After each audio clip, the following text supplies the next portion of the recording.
Welcome to each of academy. I am doctor Geetanjali. Current affair series में आज का topic है सुपर टाइफून रागासा, जो कि ओरिजिनेट हुआ है कहाँ पे, फिलीपाइंस में यहाँ पे। और ये देख सकते हो आप इसके डायरेक्शन की, ये कैसे मूव कर रहा है। ताइवान प्लस साउथ चाइना, इसको ये अफेक्ट कर रहा है। So 4 lakh evacuated in China, flights disruption. तो ये सब कुछ हो रहा है क्यों? Because of the typhoon Ragasa. So let's know about it. तो ये क्या है? सुपर टाइफून है। This Ragasa is a super typhoon. इसको लोकली नैंडो भी कहा जाता है। और ये कैटेगरी 5 का सुपर टाइफून है। इसकी विंड स्पीड कितनी है? 280 किलोमीटर पर आवर। देखो, जो टाइफून्स हैं ये क्या होते हैं, एक तरीके के दे आर द साइक्लोन्स। इन्हें हम कैटेगराइज कर सकते हैं on the basis of their wind speed, और ये कितने ज्यादा डिस्ट्रक्शन कर रहे हैं। तो साफिर सिम्पसन स्केल है, उसके हिसाब से 5 कैटेगरीज हैं साइक्लोन्स की। तो कैटेगरी 1 है जिसमें सस्टेन्ड विंड है, 119 से लेके 153 किलोमीटर पर आवर की विंड है जिसमें। तो ये सबसे कम डैमेज करते हैं। कैटेगरी 2 में विंड की स्पीड जब बढ़ जाती है किसी भी साइक्लोन की, तो वो कैटेगरी 2 में आ जाएगा, 154 से 177 किलोमीटर पर आवर। तो ये मॉडरेट डैमेज करेगा।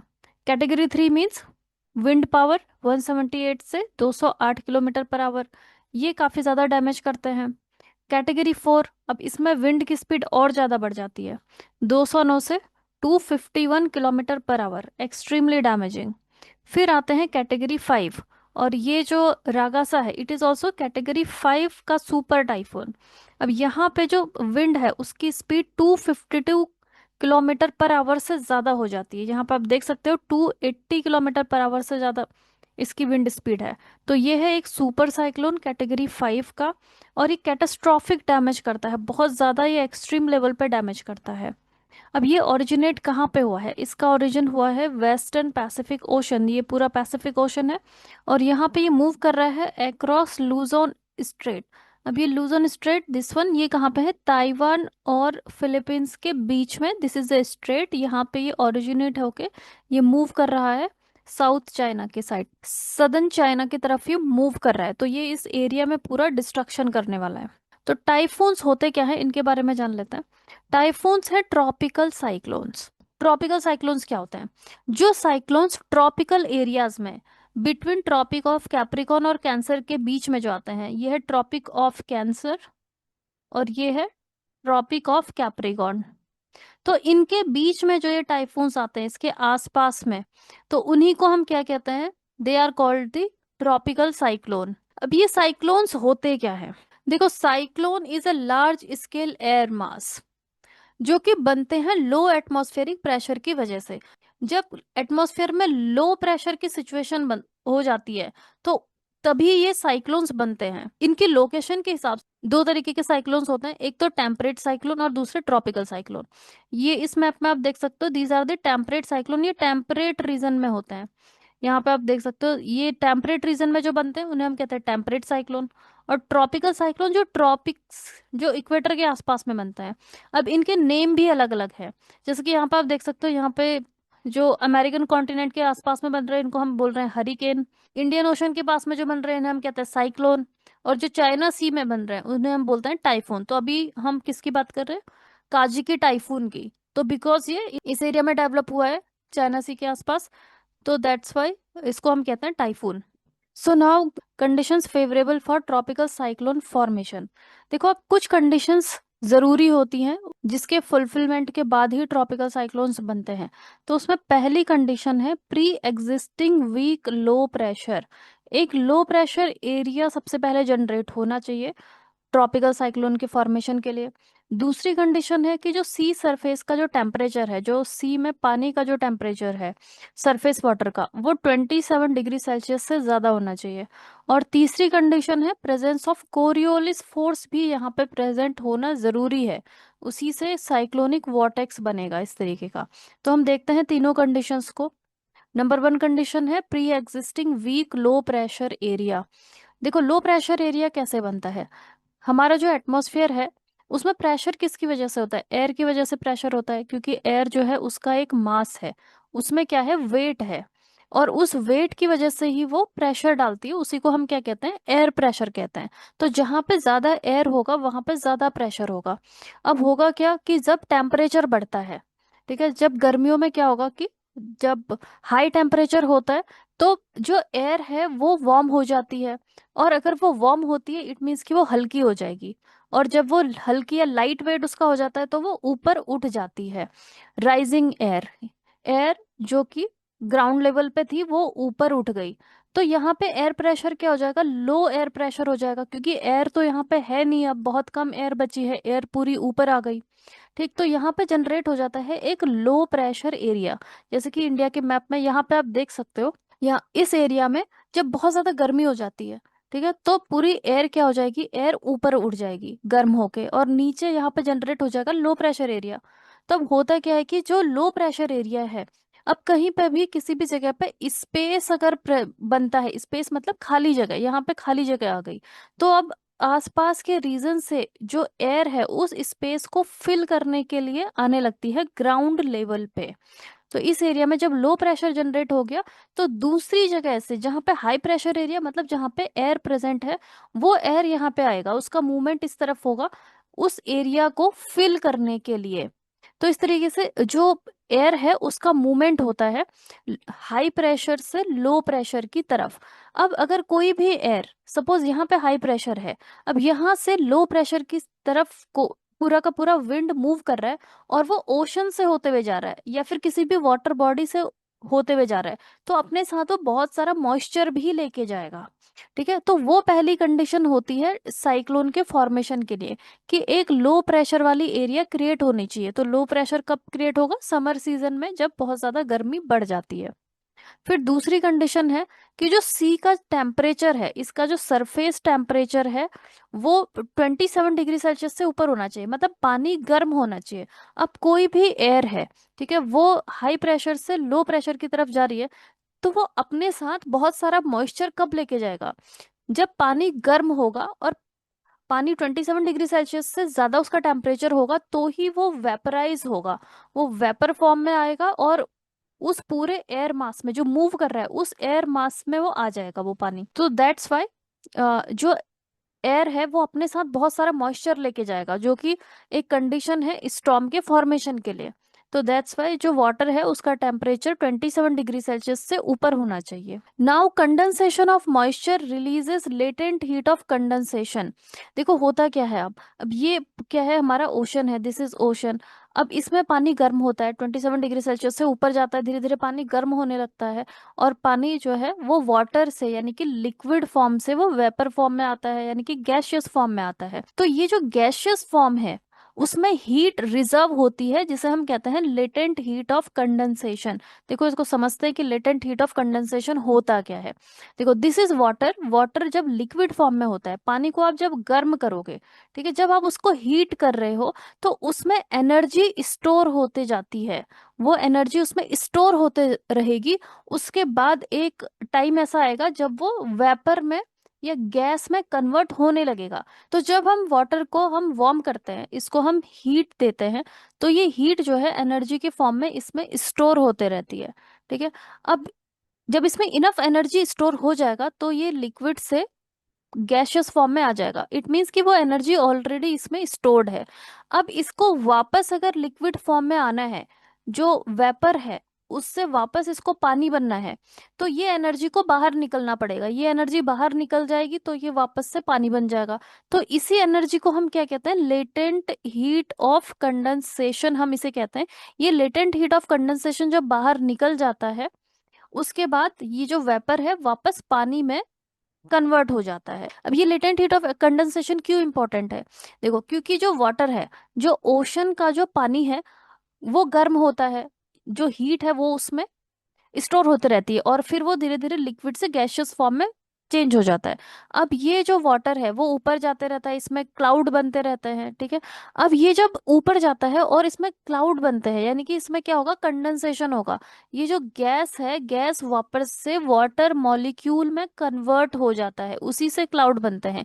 क्लाउड क्या है, वाटर के जो ड्रॉपलेट्स हैं, उसी को हम क्लाउड कहते हैं। इसका मतलब कि जो गैसियस फॉर्म में जो था, जो वेपर था, वो यहाँ पे लिक्विड में कन्वर्ट हुआ। तो लिक्विड में कन्वर्ट हुआ तो इट मीन्स कि इसमें से पहले एनर्जी रिलीज हुई, लेटेंट हीट ऑफ कंडेंसेशन की जो एनर्जी है वो रिलीज हो गई। तो इससे इसको एनर्जी मिलती है और ये और ऊपर की तरफ इसको लिफ्ट मिलता है, और ये और ऊपर ऑल्टीट्यूड पे मूव करता है। तो दैट्स वाई इसको ये latent heat of condensation is important. Then third condition is presence of Coriolis force. देखो इनफ कोरियोलिस फोर्स भी होना चाहिए। ये जो रोटेशन इसमें आपको दिख रहा है, ये जो साइक्लोनिक वॉर्टेक्स जो ये बनता है, ये क्यों बनता है? ये कोरियोलिस फोर्स की वजह से बनता है। कोरियोलिस फोर्स क्या होता है? देखो हमारा जो पूरा अर्थ है उसमें अलग अलग प्रेशर सिस्टम है, high pressure system, low pressure system. तो सपोज ये है हाई प्रेशर जोन और ये है लो प्रेशर, तो विंड का मूवमेंट सीधे सीधे ऐसे होगा, लेकिन हमारा जो अर्थ है वो घूमते रहता है, उसमें रोटेशन होते रहता है 24 आवर्स। 24 आवर्स में अर्थ पूरी घूम जाती है। इसका मतलब कि ये जो लो प्रेशर जोन है ये भी घूमेगा। पहले ये यहाँ पे था, थोड़ी देर के बाद में, कुछ टाइम के बाद में ये यहाँ पे पहुंच जाएगा। हाई प्रेशर एरिया से जो विंड जा रहे थे लो प्रेशर में, वो भी धीरे धीरे, क्योंकि उनको जाना कहाँ है? उनको तो लो प्रेशर एरिया में जाना है। अब लो प्रेशर एरिया अगर यहाँ पे आ गया तो वो विंड भी इसी साइड जाएंगे, तो उनकी डायरेक्शन धीरे धीरे चेंज होते जाती है। इसे ही हम क्या कहते हैं? कोरियोलिस फोर्स कहते हैं। ये नॉर्थ में भी यही होगा और साउथ में भी यही होगा। ये हाई प्रेशर एरिया है, ये लो प्रेशर एरिया है, ठीक है। तो विंड को ऐसे आना था, लेकिन वो धीरे धीरे अर्थ के मूवमेंट की वजह से ये भी अपनी डायरेक्शन चेंज कर लेता है। जहां जहां लो प्रेशर जाते रहेगा, मूव करते रहेगा, वहीं वहीं पे ये इस तरीके से इसकी डायरेक्शन चेंज होते रहेगी। इसे हम कहते हैं कोरियोलिस फोर्स। बिकॉज जो विंड है, लो प्रेशर की तरफ विंड आ रही है अलग अलग जगह से, तो उनका भी डायरेक्शन चेंज होते रहता है because of this Coriolis force. तो कोरियोलिस फोर्स का होना भी बहुत जरूरी है ताकि ये साइक्लोनिक वोर्टेक्स यहाँ पे बन सके। देखो अब जो कोरियोलिस फोर्स है वो इक्वेटर पे जीरो होता है। जो हमारा इक्वेटर है वहां पे कोई भी कोरियोलिस फोर्स होता नहीं है, इसलिए यहाँ पे साइक्लोन्स नहीं बनते हैं। लेकिन इक्वेटर से थोड़ी सी भी दूरी पे, लाइक 5 डिग्री लैटिट्यूड पे भी इनफ कोरियोलिस फोर्स होता है जिससे कि साइक्लोन्स जो है यहाँ पे बन सकते हैं, even at the 5 degree latitude. लेकिन एग्जैक्ट जो इक्वेटर है उसके एग्जैक्ट लैटिट्यूड पे कोई भी कोरियोलिस फोर्स नहीं होता, तो वहां पे साइक्लोन्स नहीं बनते हैं।